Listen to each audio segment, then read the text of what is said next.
दोस्तों जो पहले मैंने वीडियोस बनाई थी बेल पर, किस तरह से बेल ली जाती है, किस तरह से बेल पर आर्ग्यूमेंट्स होते हैं कोर्ट में, फिर चाहे हाई कोर्ट हो, सुप्रीम कोर्ट हो या फिर आपका ट्रायल कोर्ट हो। आप में से बहुत सारे जो वकील साहब, नए वकील साहब या फिर कोई भी जो अभी कानून को सीख रहा है, उन सभी ने हमें बहुत सारे कमेंट किए थे और व्हाट्सएप पर मैसेजेस भी पूछे थे। उनका सवाल था कि सर जो चीटिंग के मामले होते हैं, चीटिंग भी दोस्तों बहुत तरह से हो सकती है। चीटिंग, नॉर्मल चीटिंग जो आप जानते हो वो भी होती है, किसी एम्प्लॉय ने चीटिंग कर दी वो भी होती है, किसी बैंकर ने चीटिंग कर दी वो भी होती है, डॉक्यूमेंट में छेड़छाड़ कर दिया तो यहां पर पुराने सेक्शन का 467 और नए सेक्शन का 338 लग जाता है, जिसमें उम्र कैद तक का प्रावधान है।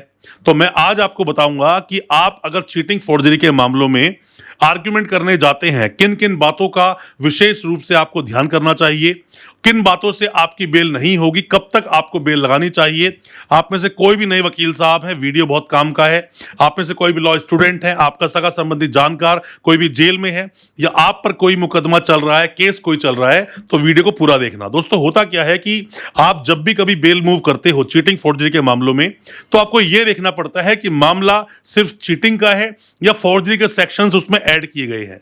फोर्जरी के सेक्शन कौन कौन से होते हैं? या तो आप उसमें 468 जो पुराना सेक्शन था, जो नया सेक्शन बन गया 336 का सब सेक्शन 3, या बना हो 467 जो पहले था, अब वो सेक्शन बन गया है 338।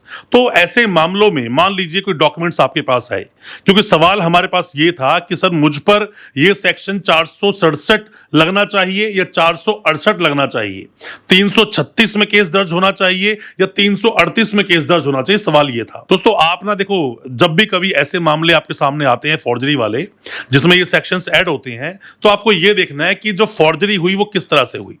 चीटिंग हुई पैसे की ठगी किसी के साथ हो गई, यहां पर 318 का सब सेक्शन 4 नया सेक्शन बीएनएस का, 420 पुराना वाला सेक्शन इसमें ऐड हो जाता है। अब आपको यहां पे आर्ग्यूमेंट करना है। मान लीजिए कोर्ट में आप चले गए, कोर्ट में गए, आपने जाकर देखा कि भाई मेरा जो क्लाइंट है वो लगभग 1.5 महीने से जेल में बंद है। अभी चार्जशीट तो ऑब्वियसली बात है अभी नहीं आई होगी। जब किसी को अरेस्ट किया तब सेक्शन नॉर्मल थे, मतलब कि 318 का सब सेक्शन 4 ये सिर्फ लगा, 319 भी साथ में ऐड ऑन किया हुआ था और साथ में 66D लगा रखा था, मतलब आईटी एक्ट। तो नॉर्मल इसमें एफआईआर दर्ज हुई थी। बाद में आपने देखा कि जब आपने बेल लगाई तो वहां पर जो आईओ साहब रिप्लाई लेकर आए, वो बोलते हैं नहीं सर ये मामला तो फॉर्जरी का भी है। डॉक्यूमेंट्स छेड़छाड़ करने के बाद में अकाउंट खुलवाया गया था, उस अकाउंट के आधार पे ही बहुत तगड़ी इसमें चीटिंग हुई है, लाखों करोड़ों रुपए अकाउंट में आए हैं। अब दोस्तों जैसे ही आप तैयारी करके गए थे कुछ और, कि मुझे 41A का नोटिस नहीं दिया। दोस्तों एक बात समझो, 35 का सबसेक्शन 3 का जो नोटिस मिलता है ना, वो तब मिलता है जब मामले मैक्सिमम सजा 3 साल की हो। तो जब आपको शुरू में पकड़ा 318 का सबसेक्शन 4 जब सेक्शन लगा, तो तब तो मामला यही था और आपको नोटिस नहीं दिया गया। इल्लीगल कस्टडी का मामला आ जाता है। इल्लीगल कस्टडी का मामला आ गया, Vihan Kumar versus state of Haryana, मैंने आपको जजमेंट बताया भी था, ये लेटेस्ट जजमेंट आया था। नोटिस देना अनिवार्य है, Arnesh Kumar versus state of Bihar और सतेंद्र अंटिल का जजमेंट मैंने आपको बता रखा है, उन जजमेंट्स को देख लो। पुलिस ने आपको पकड़ा और पकड़ने के बाद में ज्यादती की, आपकी फैमिली को इन्फॉर्म नहीं किया, कोई ग्राउंड बताया नहीं अरेस्ट का, तो ऐसे में भी Vihan Kumar versus state of Haryana का जजमेंट आपके बहुत काम आएगा। तो आपको देखना पड़ता है और यह भी देखा जाता है कई बार कि जो आपके क्लाइंट होता है या जिस इंसान को पकड़ा है, क्योंकि इन केसों में चीटिंग और फॉर्जरी के मामलों में पैसा इन्वॉल्व होता है, ढंग से पुलिस रात को सुताई करती है। कई मामलों में देखा गया पुलिस मारती है, पीटती है और ऐसा होता भी है।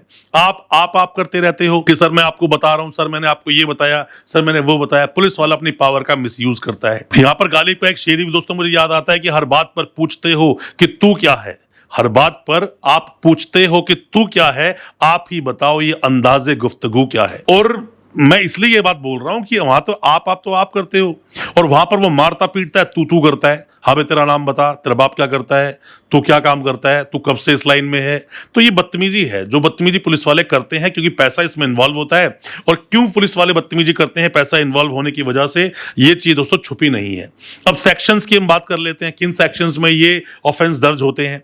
या तो मामला होगा 318 सबसेक्शन 4 और साथ में 66D लगा रखा होगा उसके अंदर, जो आईटी एक्ट का है, क्योंकि सेक्शंस बदले कौन से हैं? जो एक्ट बदला है आईपीसी सीआरपीसी एविडेंस एक्ट जो बदल गए, बीएनएस बन गया, बीएनएसएस बन गया, बीएसए बन गया। पर जो आईटी एक्ट है वो तो अलग से एक्ट है, उसके सेक्शन नहीं बदले हैं। तो इनमें नॉर्मली सेक्शन कौन से होते हैं? नॉर्मल सेक्शन होता है 420 का 318 का सबसेक्शन 4, साथ में लगता है 120 बी जिसका 61 का सबसेक्शन 2, साथ में लगता है 467 जो पुराना सेक्शन है जिसका अब 338 बन गया, साथ में एक सेक्शन और लगता है 468 जो पुराना वाला सेक्शन है, उसमें क्या लगता है 338 का सबसेक्शन 3, अब ये नया सेक्शन बन गया इसके अंदर। साथ में ही लगता है 471 जो पुराना था उसका 340 का सबसेक्शन 2, अब ये नए कानून में आ गया है। तो ये सब सेक्शंस बदल गए हैं दोस्तों। चीटिंग फॉर्जरी में आपको पहले ये देखना चाहिए, आप कोई भी वकील साहब हैं, पहले तो क्लाइंट से मिलने की कोशिश करो। क्लाइंट से आप अगर मिल लेते हो, मिलने के बाद में सारी बात करो कि भाई तेरी क्या इन्वॉल्वमेंट थी। अगर एंटीसिपेटरी का बेल का मामला आ रहा है तो एंटीसिपेटरी बेल को लड़ने के ग्राउंड्स और अलग होते हैं।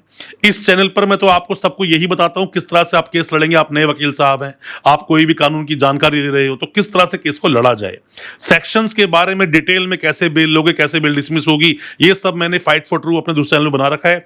उस चैनल पे सब वीडियोस आपको देखने को मिल जाएगी, सब वीडियोस आप देख लें और उससे अपने आप को बहुत कुछ आप जानकार बना भी सकोगे।